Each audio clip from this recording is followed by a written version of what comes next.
मुस्लिम league नून और Pakistan peoples party को मर्ज क्यों नहीं कर देते? इतना ही मोहब्बत है, हल्फ उठाने से पहले नवाज शरीफ से मिलना जरूरी है, उम्रा भी इकट्ठा करने जाना है, तो एक ही पार्टी बना ले, मैनिफेस्टो भी एक है, इस वक्त सारी सूरत हाल भी एक ही है। इस वक्त तो इत्तेहादी है ना जी, आप समझे मर्जी है एक दूसरे में। ये अच्छा, तो आप मतलब अब यकजान दो काले हम कह सकते हैं? अभी तक है वो। जब फिर आप देख लीजिएगा, ये ईद के बाद आहिस्ता आहिस्ता दूरियां इनमें बढ़ना शुरू हो जाएंगी। मैं और आप यहीं पे मौजूद है, आप देख ले ये जो दाल है ना, ये इतनी जो वो जूतियों में बटने वाली बात वो ना, वो हमें नजर आएगी बड़ी जल्दी इस हवाले से।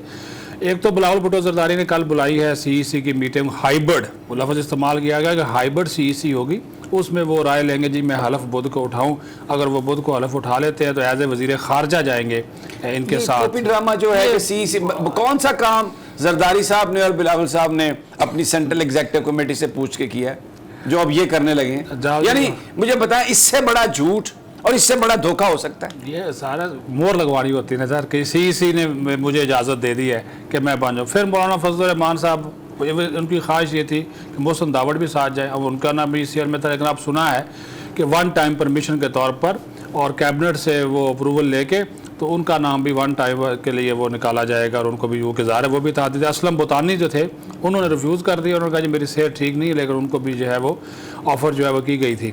तो अब ज़ाहिर है इस दौरे का मकसद आप भी अच्छे तरीके से सभी साहब जानते हैं कि ज़ाहिर है एक तो उम्रा की सआदत हासिल करना, फिर सऊदियों के साथ, और ख़ास तौर पर फिर ये जो आजकल मुल्क के इकानमी की सिचुएशन है, माल पानी भी हासिल करना सबसे एक बड़ा जो है वो मकसद जो है वो सकता है। में रौला तो माल पानी का ही है, और फिर उनको वफादारी का यकीन भी तो दिलाना है ना, ये भी एक दौरे का मकसद है कि जनाब। और आपको पता है कि सऊदी अरब को और फिर सऊदी अरब के साथ यूएस को रिलेशन देख लें, वो सारी चीज़ें आप मेरे से बेहतर समझते हैं। वो खुलकर बात करेंगे तो फिर ये लोग नाराज़ भी हो जाते हैं, मैं तो बीट करता हूँ, इस वजह से मार खा जाता हूँ।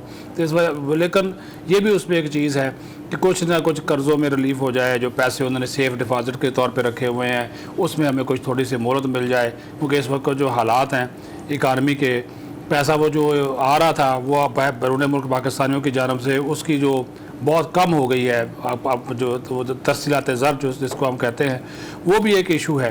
तो अब देखते हैं कि इसमें जो मौलाना फजल रहमान को साथ ले जाकर कौन से मकासद, क्योंकि मौलाना फजल रहमान वहाँ पे जाएंगे तो ज़ाहिर अरबी बोलेंगे, उनके साथ उनको अरबी आते भी अच्छी खासी रवानी से बोल लेते हैं, मुतरजम की शहबाज शरीफ को बहुत आती है, वो मुतरजम की हो सकता है ज़रूरत ना पड़े, नहीं वो भी शहबाज शरीफ को बहुत आती है जी। तो वो जर्मनी भी आती है उनको 5-6-7। देखिए, मैं एक बंदे ने मुझे कहा कि मैंने कहा कि शहबाज शरीफ साहब को कितनी ज़बानें आती हैं? उन्होंने कहा ये जो पासपोर्ट ऑफिस के सामने बंदे बैठे होते हैं ना, उनको पाकिस्तान की हर ज़बान आ रही होती है कि जिस तरह का भी बंदा है वो बोली बोल लें।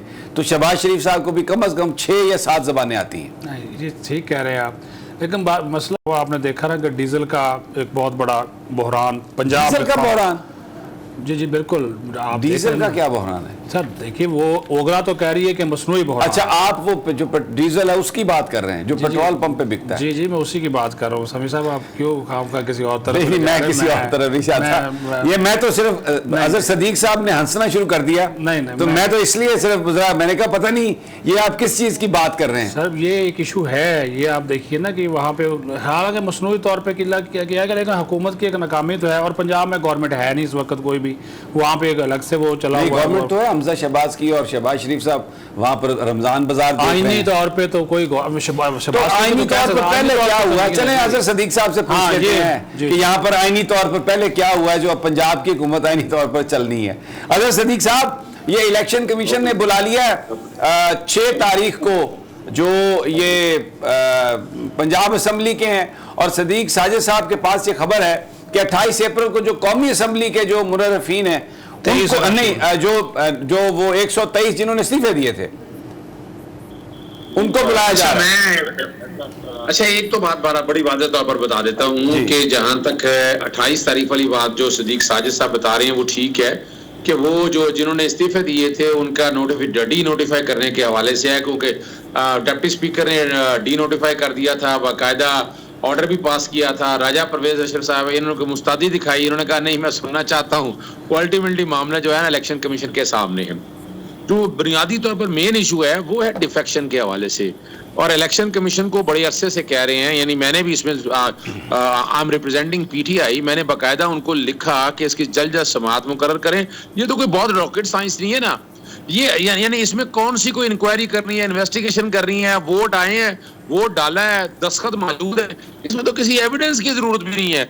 चले फॉर द टाइमिंग बुला लिया उनको, शोकास तो कर दिया पार्टी लीडर ने शोकास कर दिया, पार्टी लीडर ने डेक्लेरेशन दे दी।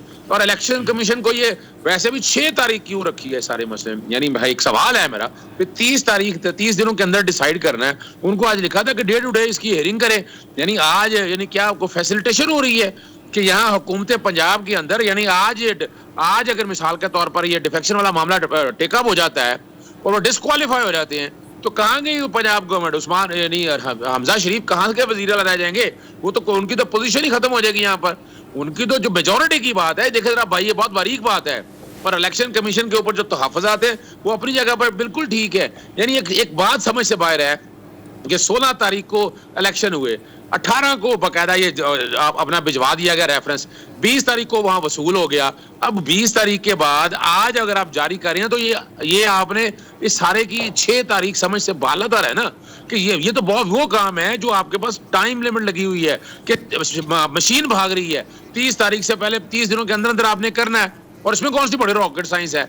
जैसे मैंने बताया, ये तो कल ही फिक्स हो जाने, 2 दिन में फिक्स हो जाने। 30 तारीख को 28 को लगे थे, 28 को लगा देने चाहिए थे, 28 को लगाते और इस बार बैठकर डिसाइड कर देते। अजहर साहब, ये तो तब लगाई जाएगी ना अगर आइन और कानून के मुताबिक कुछ करना हो।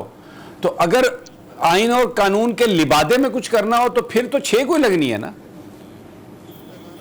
अपना देखें, यही तो देखें ना, ये अपना ये अच्छा इंप्रेशन नहीं जा रहा। इलेक्शन कमीशन को खुद चाहिए। आज आपको पता है इस्लामाबाद हाई कोर्ट के अंदर भी जो एक तरह का एकतरफा प्रोसीडिंग चल रही थी कि पाकिस्तान तहरीक इंसाफ के सिर्फ इन्हीं की स्क्रूटनी करनी है, आज इस्लामाबाद हाई कोर्ट ने वो भी क्लियर कर दिया कि भाई वो फॉरेन फंडिंग नहीं है। यानी इतनी कंफ्यूजन क्रिएट की है अवाम के माइंड के अंदर कि वो तो बुनियादी तौर पर वो प्रोहिबिट फंडिंग है कि अगर इलेक्शन कमीशन का तो किरदार ही नहीं है फॉरेन फंडिंग को देखने का।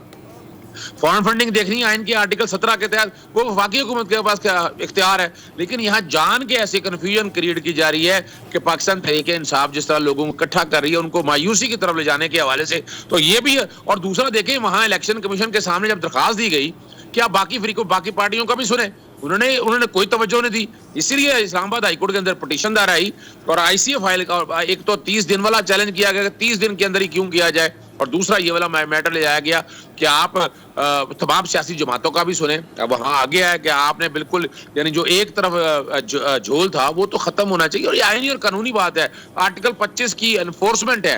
यानी आप चाहते हैं तमाम और आपको पता है कि पाकिस्तान मुस्लिम लीग के नून के अंदर जो पार्टी फंड के नाम पैसे कहाँ से आए हैं, वो कई रिश्वत के चक्कर में वो जब खुलेंगे ना, वो डर और खौफ इस बात का है कि उस तरफ मामला ना चला जाए। अब बड़ी सीधी सी बात है, वेरी सिंपल।